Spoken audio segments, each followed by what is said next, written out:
Hello and welcome to the channel. Today we're going to be checking out another solid state guitar amp from I think the 70s. Now you will have already seen and heard a bit of this amp if you've seen my previous video on the £100 Facebook Marketplace rig. But what this is a Dallas Arbiter Lead 100. So what this is a solid state 100 watt 1x12 combo amp. Now, as I believe I said in that previous video also, if the name Dallas Arbiter seems familiar to you, that's because they're best known for making the fuzz face pedals made famous by people like Jimi Hendrix. But they did also make other things such as guitar amps, one of which we have here today. So a little bit of history on this amp before we get into some tones, although I don't know a huge deal about it. And unlike with the Laney video we had on the channel previously, with Dallas Arbiter not really being a company anymore, it's hard to get some solid information and I can't contact them like I did with Laney. But what I do know about this amp, so this amp is branded and stickered up with Dallas Arbiter Limited. And so what that means is this amp, for definite, is post 1968. Prior to that, Arbiter Electronics and Dallas Music Limited were two separate companies, and they merged in 1968. So that's how I know that. Now my belief is that this amp is from sometimes in the 70s. I have a sneaking suspicion that it has something to do with Vox also. Some of you might know that Dallas Arbiter owned Vox during the 70s, and Vox then in the late 70s had an amp called the Vox Venue Lead 100, which bears a striking resemblance to this amp and seems to share some very similar looking components. Now I've been unable to verify whether there is a connection between these two amps or it's just coincidence, but seeing as both of these amps came out of the same parent company around the same time, I'd be willing to put money on that it's more than likely. But that's enough of my, I'll be honest, pretty poor history lesson and speculation. But what I can show you for certain is how this amp sounds. So today I'm playing my Fender Telecaster for some single coil tones, and just straight into the amp it sounds something like this.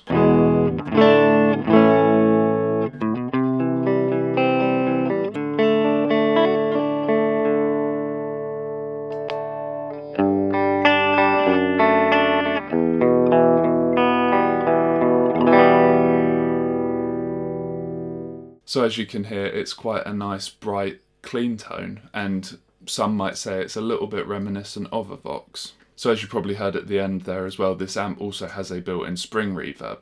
But let's look at the other features. So going from left to right, starting off we have a bright and a normal input.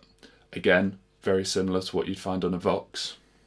You've then got volume, which is like your gain control or your preamp volume, because this amp does have a master volume also. You've then got a 3-band EQ, that previously mentioned master volume, as well as a control for the spring reverb. You've also got a foot switch in, which I believe is for the reverb and switches that on and off, and as well as a headphone out. So that's some of the clean tones. Now I should also probably just say that, as you can probably see from where the master volume is on this amp from the amp cam, this amp is extremely loud with it being 100 watts and all. Now you can get this amp to break up a little bit. So if I crank the preamp volume all the way up, and I'm just going to back off the master just for the sake of the microphones, then you get into that quite 70s sounding broken up tone, something like this.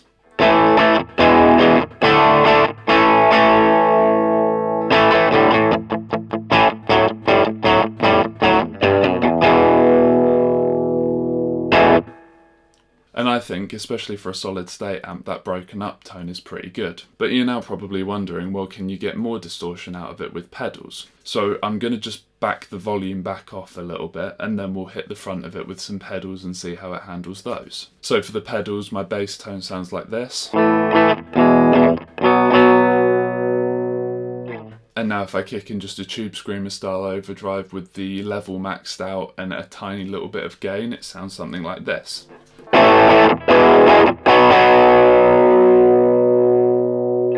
So again, quite sort of 70s and very rock and roll sounding.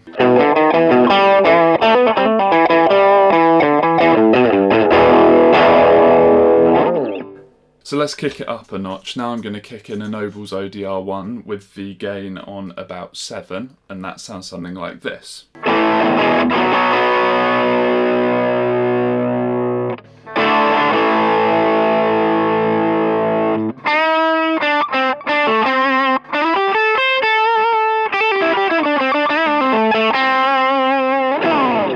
And for me at least, this is where this amp starts to struggle a little bit more. I mean, the preamp just isn't built to handle these sorts of input levels, and it does start to struggle. And to my ear at least, where it really starts to lose out is in the low end. I don't know if you've noticed there, but there's quite a significant dropout in the low end when you really start to push in hard. But for a lead tone, that's still pretty tight. So the last thing on the distortion front I want to try is a fuzz pedal. So I've got a Russian Big Muff reissue here, and we'll see how that sounds, because I have a feeling that might blend a little bit better with that being quite a bass heavy pedal.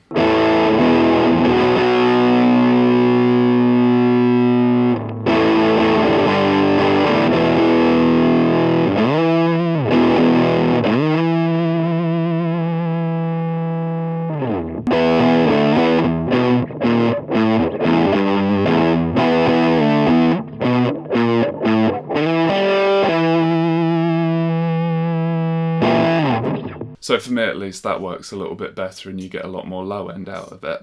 But I really don't think that this amp is designed for those really overdriven, distorted tones. But then that's kind of expected. If I am right in saying this is a 70s amp, then those tones simply didn't exist back then, or not as we know them today anyway. Now the final thing I'd just like to try, it being a clean solid state amp, I have a real feeling that it's going to sound really nice with some sort of modulation. So I'm just going to switch back to the neck pickup and I'm going to kick in a phase 90, and that sounds something like this.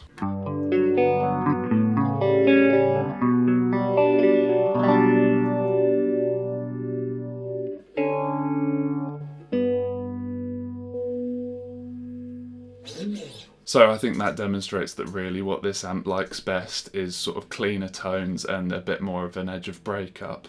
But I think again, like with the Laney in the previous video, it's a bit of a hidden gem, because I don't know about you, but I think that sounds great. And unlike that Laney K35, these seem to be a bit more available too. So if you look on eBay, there's a fair few of these that you can pick up available for sort of under £100. At some point I'd be interested also to get my hands on a Vox Venue and just see if I can learn a little bit more about this amp and whether those two are related or not. And of course, if you do know anything about that, please leave it down in the comments below, because I genuinely am interested to find out more about this sort of stuff. And as you know, if you've been a watcher of the channel for a while, I have a bit of a thing for 70s gear and just weird gear that people haven't necessarily heard of before. But I think that just about does us for today. So leave me your thoughts on this amp down in the comments below. And as always, thank you very much for watching, and I'll see you in the next one.